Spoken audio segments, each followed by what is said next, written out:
Good morning, boys and girls. Welcome back. We're so glad you're here this morning. As always, we are in the book of Daniel, where we've been the last few weeks. Remember what last week's story was about? Had to do with some fire. It's coming back. It's coming back. Yes, there were 4 men in the fire, even though they only threw 3 men into the fire. We got to see how God protected Shadrach, Meshach, and Abednego when they obeyed and did what was right, and God took care of them. Well, we're going to continue on in the book of Daniel.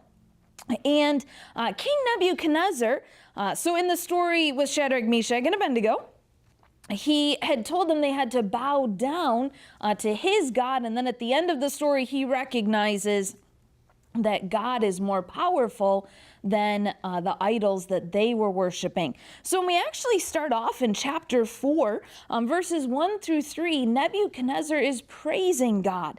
Verse 2 says, I thought it good to show the signs and wonders that the high God hath wrought toward me. How great are his signs, and how mighty are his wonders. His kingdom is an everlasting kingdom, and his dominion is from generation to generation. So we can see Nebuchadnezzar's praising God. This is awesome. Well, Nebuchadnezzar has a dream, and it goes on to tell us in chapter 4 what that dream was about and the different aspects of that dream. Well, he wants to know what the interpretation is. He has this dream. He wakes up. This is kind of a crazy dream. What is the interpretation of that dream? So he asks his wise men, what does this mean? Can you interpret it? Well, the wise men can't. So who does Nebuchadnezzar call on but Daniel? He brings Daniel in, and this time he explains the dream to Daniel. And then Daniel is kind of looking troubled. But before we get to that far, let's read about what this dream was. Starting in verse 8. But at the last Daniel came in before me, whose name was Belteshazzar, according to the name of my God, and in whom is the spirit of the holy gods. And before him I told the dream, saying, and then he goes on to explain the dream.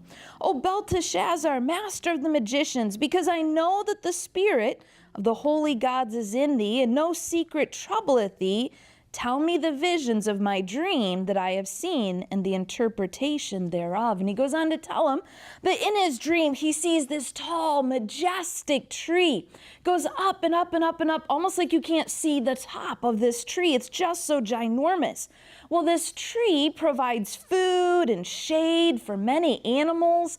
It's just a place that's a safe haven for a lot of different animals. And so you just had this beautiful picture, beautiful tree, happiness, all things are going well. And then a voice comes from heaven and says to hew down the tree or cut down the tree, strip it of its branches, and all the animals go flying away and fluttering away. And depending what kind of animal they are, they don't all fly, go running away.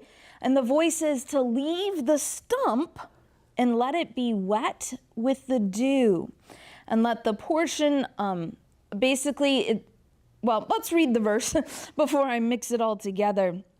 Verse 14, he cried aloud and said, thus, hew down the tree and cut off his branches, shake off his leaves and scatter his fruit. Let the beasts get away from under it and the fowls from his branches. Nevertheless, leave the stump of his roots in the earth, even with a band of iron and brass, in the tender grass of the field, and let it be wet with the dew of heaven, and let his portion be with the beasts of the grass of the earth. Let his heart be changed from man's, and let a beast's heart be given unto him, and let 7 times pass over him.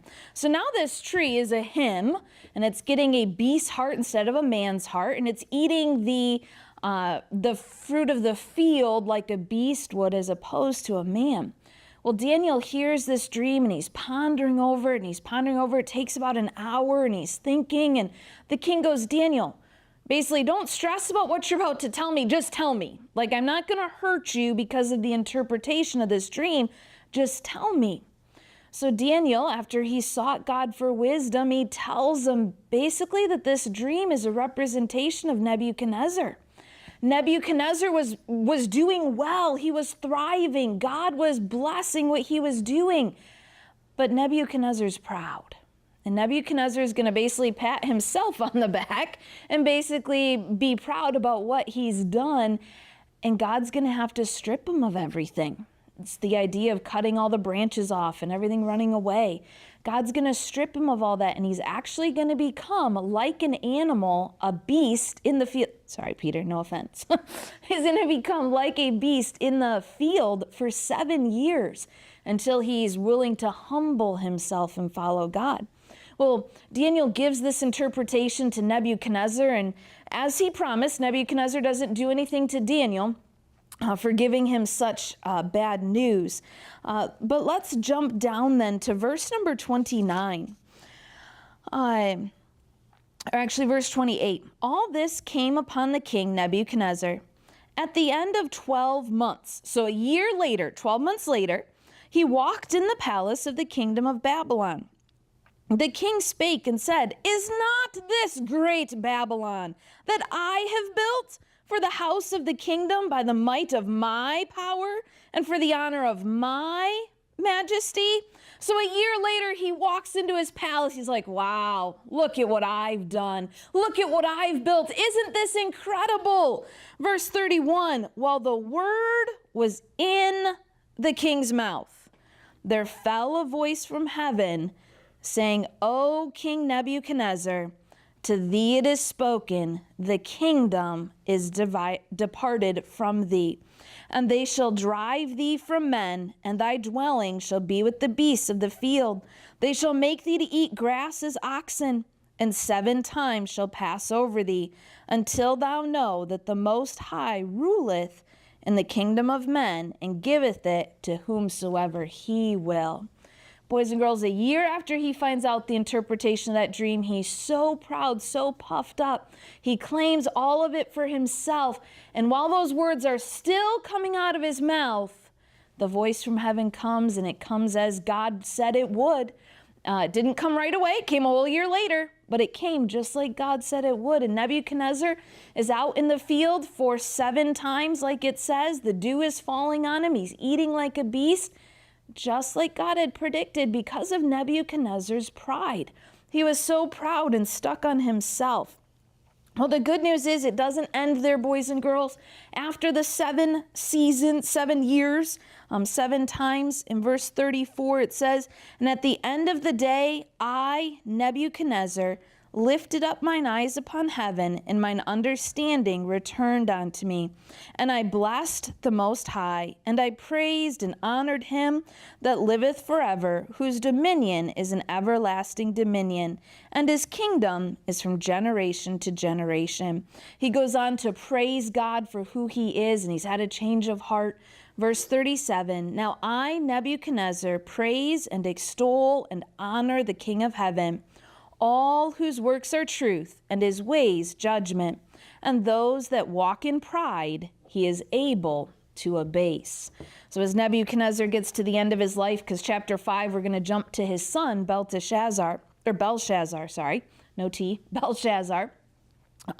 gets to the end of his life, and he realizes that God will abase those who are proud. God will bring down those who are proud. And God's the one who gives authority to those who have authority. Boys and girls, thankfully, the Lord doesn't turn us into physical animals. He doesn't work quite that way anymore. But, boys and girls, he still hates pride. Proverbs tells us how much he hates pride. God is patient with Nebuchadnezzar, boys and girls. He could have just killed him, but he didn't. Not that I want to be an animal, but he gave him that time of grace to learn, time of mercy, to realize, yeah, he was wrong.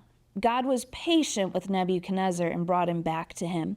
Boys and girls, as you go out throughout this week, work on being humble and giving God the honor and glory, and think of things that you can praise God for.